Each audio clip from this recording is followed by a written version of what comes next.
यज्ञ उनके द्वारा ही होगा। सायंकाल संध्या के विषय में बताता हूँ, सवेरे देव यज्ञ के विषय में। देखिए, कोई भी कार्य तभी सफल होता है जब उसकी योग्यता भी हमें हो। योग्यता नहीं है तो काम सफल नहीं होता। और योग्यता किसे कहते हैं? महर्षि दयाल ने लिखा है, योग्यता उसे कहते हैं जिससे जो हो सके। योग्यता किसे कहते हैं? जैसे जल से सींचना। सींचना किससे होगा बोलो? जल योग्य है ना सींचने में? आग नहीं है। आग काय में है? पकाने के लिए। जल काय के लिए? सींचने के लिए। इसलिए योग्यता उसे कहते, योग्यता कह दो, पात्रता कह दो। उसी तरह से यज्ञ करने के लिए महायज्ञ जैसे बताए हमने, तो एक तो ब्रह्म यज्ञ, उसके बारे में शाम को बताते हैं। सवेरे देव यज्ञ, इसे हवन कहते हैं। उसकी भी एक योग्यता चाहिए। बिना योग्यता के ये भी सफल नहीं होता। महर्षि दयानंद का यही कमाल है कि उन्होंने जो यज्ञ का क्रम रखा है वो इसी ढंग से रखा है जिससे यज्ञकर्ता को पूरा लाभ मिले। तो हमें योग्यता प्राप्ति करने के लिए, योग्यता कैसे प्राप्त हो इसके लिए महर्षि दयाल ने सबसे पहले विधान काय किया है, ईश्वर स्तुति प्रार्थना। ईश्वर की स्तुति, प्रार्थना, उपासना, इन तीन का विधान यज्ञ में केवल इसलिए किया गया है कि यज्ञ के पूर्व में हमारी मानसिक स्थिति ठीक हो जाए।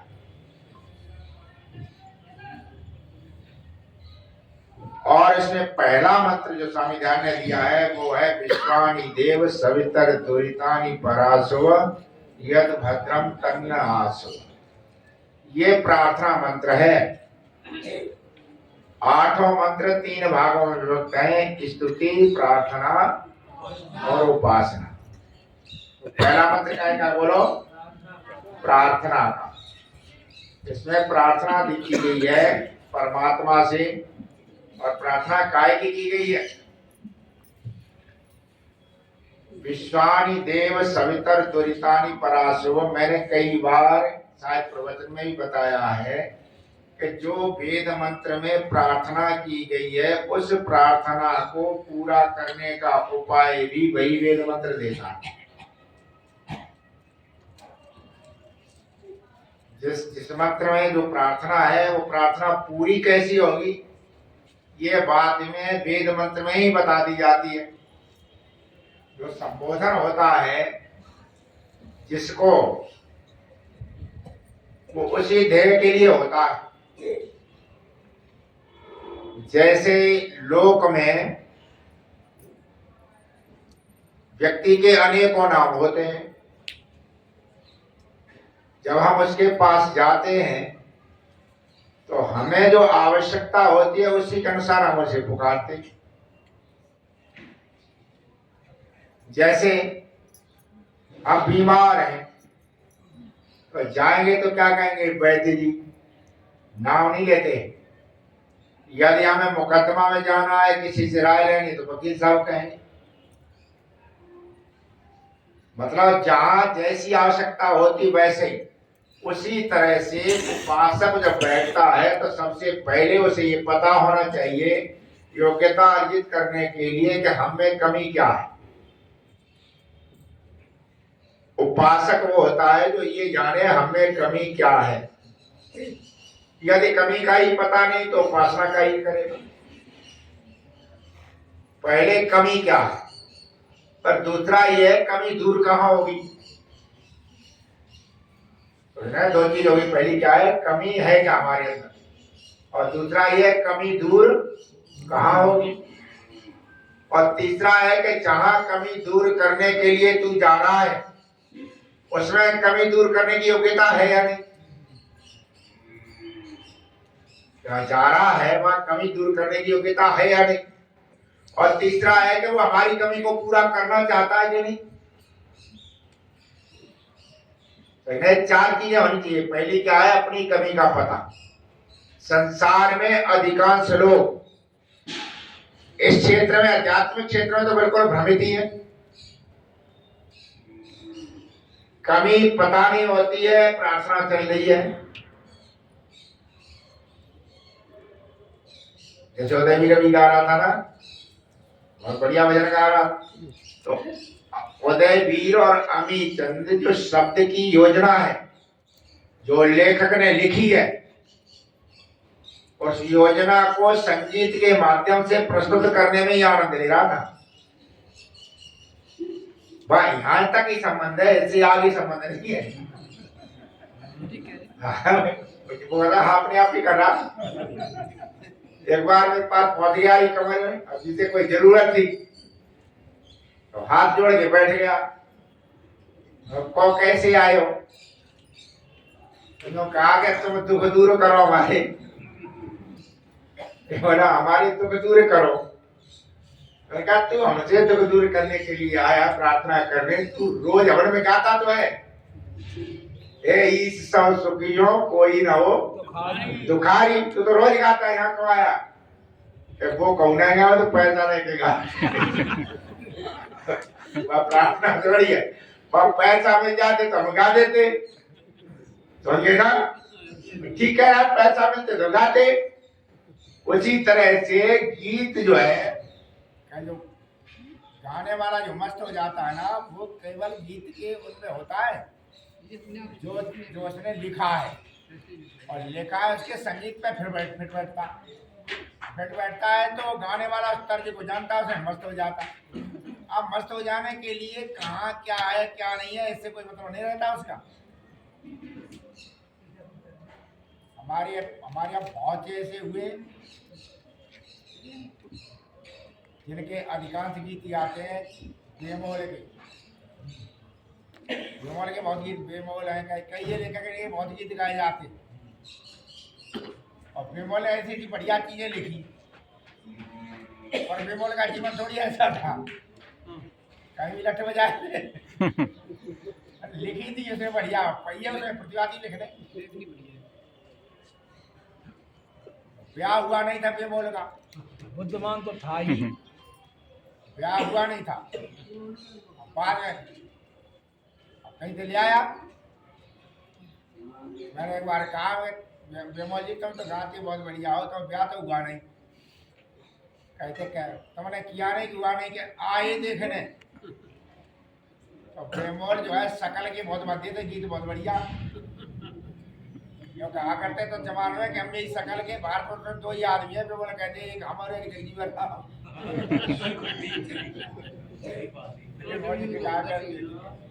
हमारी शकल के दो ही है बाहर, तो एक तो मैं हूँ, एक जगजीवन राम है। उस समय थे तो बेमोल ने कहा कि आप क्या ब्याह देखने आए, तो गाँव वालों ने कहा छोड़ा देख लो। कहते हमें देखने आई, चले गए। तो उन्होंने कही कि ब्याह का बातचीत भाई करके हम छोरा देखने गए थे। छोरा देखने गए, छोटा देखने आएंगे। छोटा जाना ना, छोरा देखने गए, छोटा देखने थोड़ी तेरी माँ भेज दिया हमें। बेचारे ने विवाह कर लिया, अपने आप ही जैसे हुआ। वो स्वभाव से बहुत कर रही थी। एक दिन बेमोले कपड़ा अपना सब फाड़ दिए। केवल एक लेकर बेमोल पहुंचे, जाकर कहा चंदेरा में, चंदेरा आज समाज का प्रसिद्ध केंद्र है, आप चंदेरा वाले यहाँ में। उन्होंने कहा यहीं रहो। बेमोल ने कहा यहीं रहो। उन्होंने सब धोती होती उसे दे दिया। बेमोल वहाँ रहे रोज, रोज खूब भीड़ हो, गाना बढ़िया था, प्रस्तुति बहुत बढ़िया,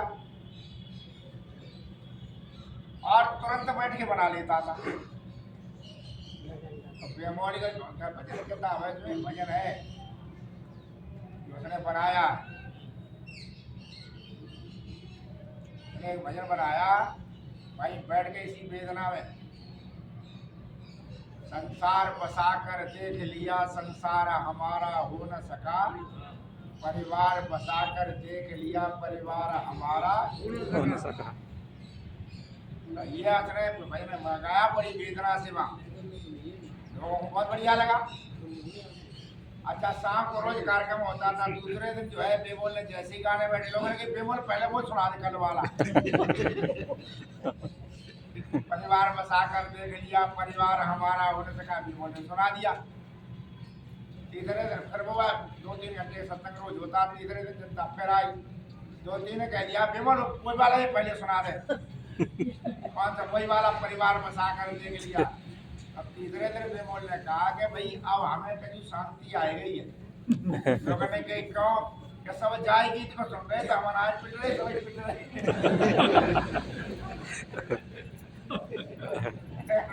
वो जाए गीत की फरमाइश हो जाए, इसका मतलब है हवाई पोल पट्टी खुल गई तो आई खुलना है।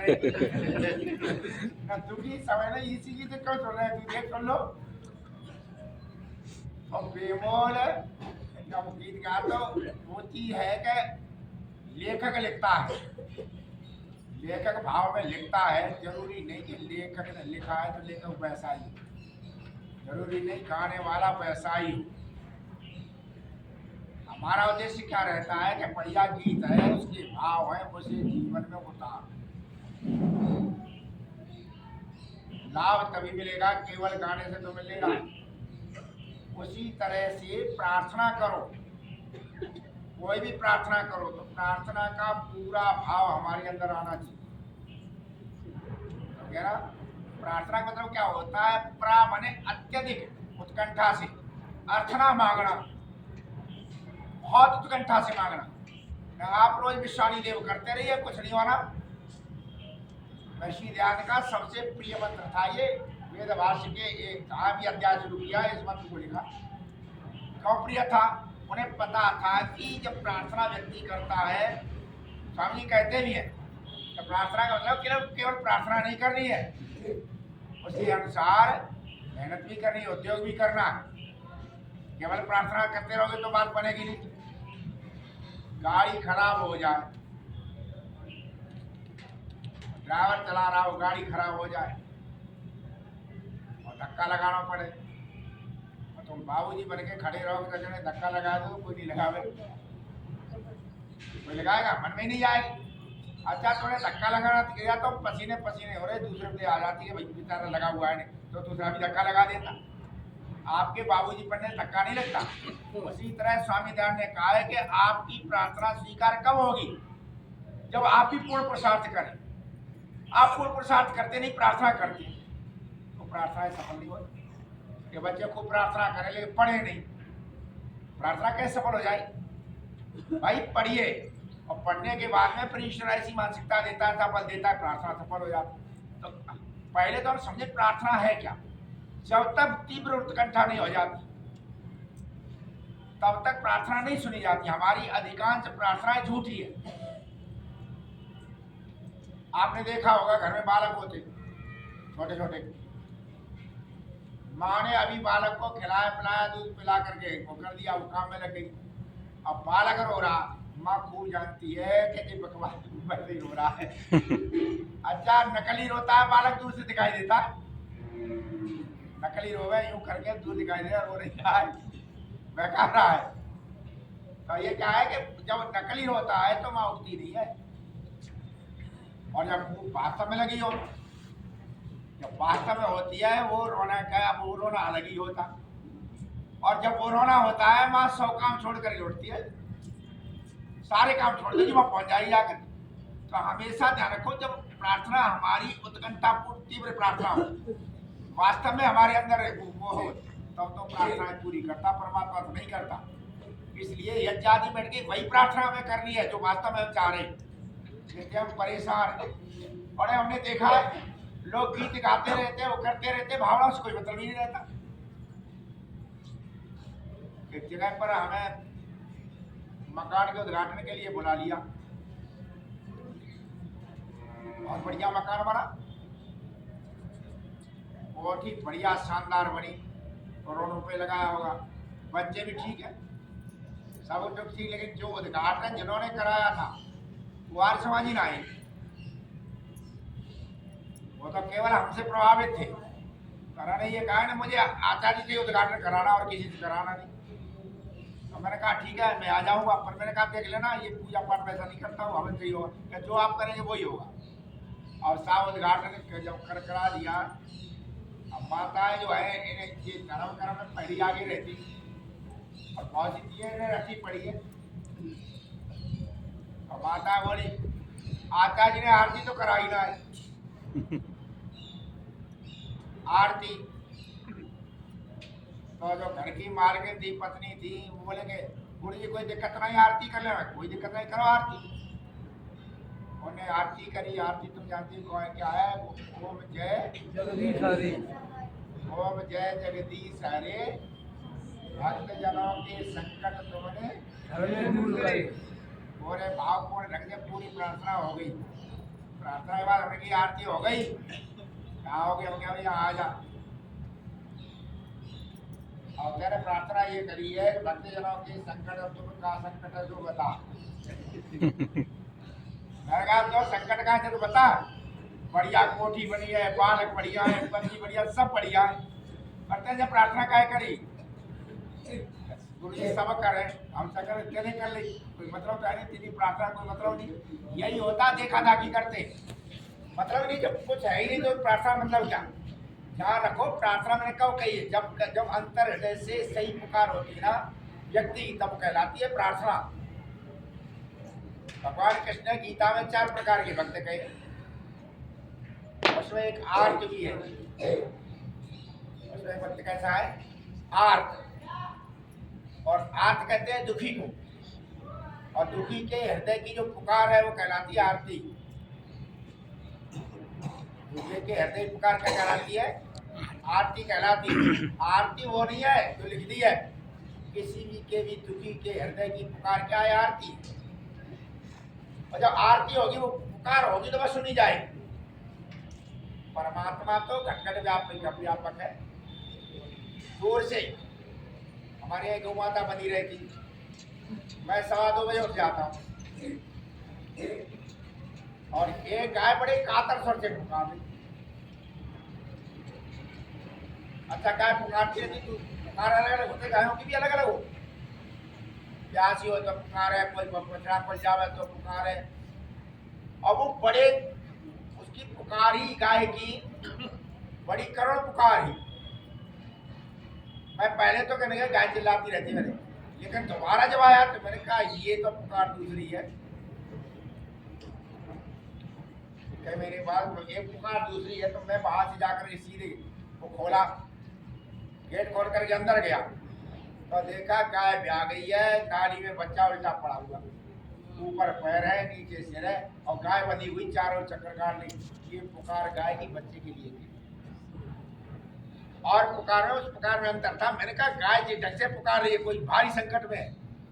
और वहां गए जा करके तो बच्चा फड़फड़ा रहा, मैंने जल्दी बच्चा निकाल करके उसके आगे रखा, गाय शांत हो गई। अच्छा ये पुकार जब कानों में पड़ी जा करके तो वहां से हम भगे चले गए। ये पुकार जब असली पुकार थी, जब दुखी पुकार थी, कानों में पड़ी, तो वहां से जाकर के हम सबको छोड़ करके हमें जाना पड़ा। आरती ये है, आरती पुकार ये है। उसी तरह से जब व्यक्ति संसार से परेशान हो जाता है या संसार की असलियत देख लेता है, तब उसका हृदय भर आता है, तब कहता प्रभु अब सुनो उसे क्या कहते हैं, बोलो प्रार्थना। इसका नाम है क्या, प्रार्थना है। और जो विश्वाणी देव सवितर दुरितान परा शुभ यद भद्रम तन्न आसो, यही ये वही करुण पुकार है इस भक्त की, जो अब यज्ञ जीवन की तरफ जाना चाहता है।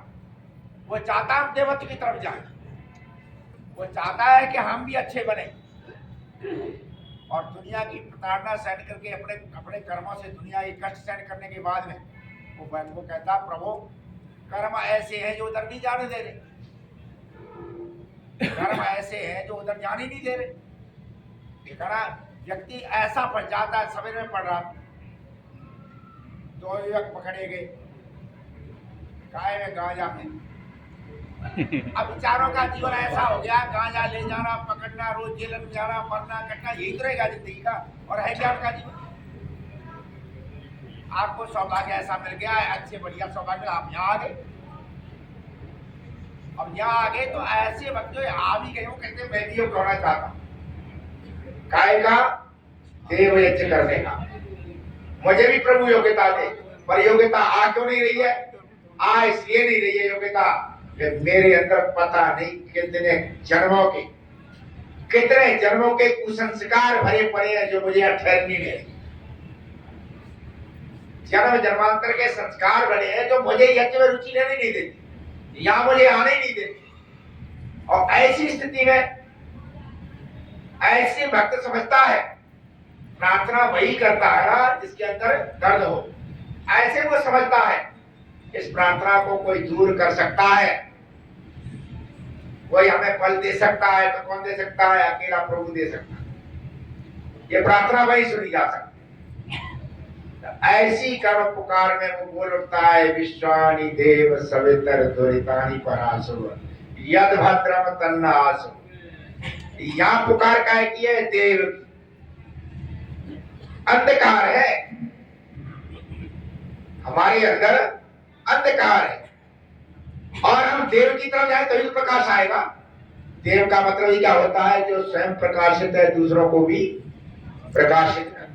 उसे पता है कि हम एकमात्र हमारा प्रभु ऐसा है, वही सबको प्रकाश देता, वही हमें अंधकार से छुड़ाएगा। इसलिए उसने परमात्मा से उनका नाम और नहीं लिया। क्या लिया? बोलो, देव। परमात्मा का नाम क्या लिया? देव। उसे विश्वास है कि हमें जो कुछ चाहिए वो कौन देगा? ये देव ही दे सकता। समझ गए ना?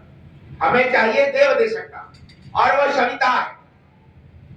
सविता का मतलब जो होते हैं, मांगने के लिए गया भक्त। जब भक्त मांगने के लिए जाता है तो उसके मन में एक विचार उठता है कि क्या मांगू और कैसे मांगू। और शुक्ला ने लिखा है कि उन्होंने लिखा है जो पहले दिया है वो ही कम नहीं है, तो पहले दे रखा है वो ही कम नहीं। अब कैसे तेरे दरवाजे पे आऊं? हमने उसका ही दुरुपयोग कर रखा। तो सोचता है मैं ये मैं सोच करके मांगूंगा कि मैं तो बड़ा भक्त हूं, परमात्मा जानता है तू कैसा भक्त है। मैं बड़ा विद्वान हूं, परमात्मा जानता है। हमारे सारी चीजों को परमात्मा जानता है। पर वो सोचता है कि भाई एक चीज से तो परमात्मा से मांग सकता हूं, देता तो वो है। मांगने क्या बन करके जाऊं? कहता मांगने के लिए जाऊं तो एक ही अधिकार ऐसा है जिसमें मांगने वाला तो देने वाला मना नहीं कर सकता। वो क्या है? सविता। सविता मतलब क्या है? सबका उत्पादक पिता। पुत्र बन के चल। और बेटा कितना ही नालायक हो, बाप से अधिकार तो मांगने का उसको है ही। तो कहता मैं कितना ही गंदा, मेरे अंदर सारी गंदगी भरी पड़ी है, मैं कितना ही नालायक हूं, पर तेरा बेटा हूं। नालायक से नालायक बेटा भी कैसा भी हो और किसी पिता से मांगने का अधिकारी होता है। तो कहता मैं तो तेरा पुत्र हूं, मैं तेरा पुत्र हूं, इसलिए मैं मांगने का अधिकारी हूं, मैं तेरे पास आया। तो कहता मांगू क्या? क्या मांगे? कभी ने कहा का मांगू कछु थिर न रहाई, देखत नैन चला जग जाए। संसार क्या चीज मांगू उसकी समझ में नहीं आता कि मैं क्या मांगू। तो उसने सीधा सीधा मांग लिया कि मैं परेशान हूं काय से? अपने दुर्गुणों से, अपने दुर्व्यसनों से, अपने दुखों से। आवाज सीधा उसने कहा एक ही मांग ले, हे प्रभु सारे दुर्गुण दुर्व्यसन और दुरित दूर कर। दुरितानी कहा ना, दुरित किसे कहते? इत कहते हैं, यह गतौ धातु है, गति अर्थ। इता है चलना। हम मार्ग में चल रहे हैं, मार्ग में जितने भी बाधाएं हैं वो क्या है? त्वरित है। रोड जाम हो गया, ये क्या है? त्वरित है। साइकिल पंचर हो गई तो क्या है? त्वरित है। लोग बाग बाधाएं दे रहे, क्या है? त्वरित है। हमारा स्वास्थ्य खराब हो गया, क्या है? त्वरित है। जीवन के लक्ष्य में जितनी भी बाधाएं हैं वो सारी क्या है? त्वरित है। आलस्य है, जब विद्यार्थी है तो आलस्य है, प्रमाद है, कभी पढ़ना है, कभी पढ़ना, ये क्या है? त्वरित है। ये कहता है प्रभु सारे दुरितों को दूर कर। एक आध नहीं, सारे दुरित दूर चाहिए। एक भी रह गया, सीधा बैठ, जैसे कहीं बैठा, सीधा बैठा, रोज टोकते सीधा बैठा कर, या सीधा बैठ लग रही है, टेढ़ा क्यों बैठता? क्या कहा है?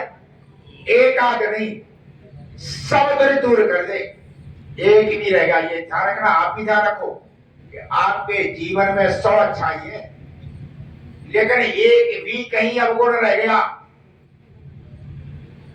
एक भी रह गया, धीरे धीरे वही नष्ट कर देता। एक अवगुण, घड़ा देखा ना, घड़े में चाहे 100 छेद हो चाहे 1 छेद हो, पानी तो जाएगा। यह 100 में जल्दी चला जाएगा, 1 में देर में जाएगा उसमें।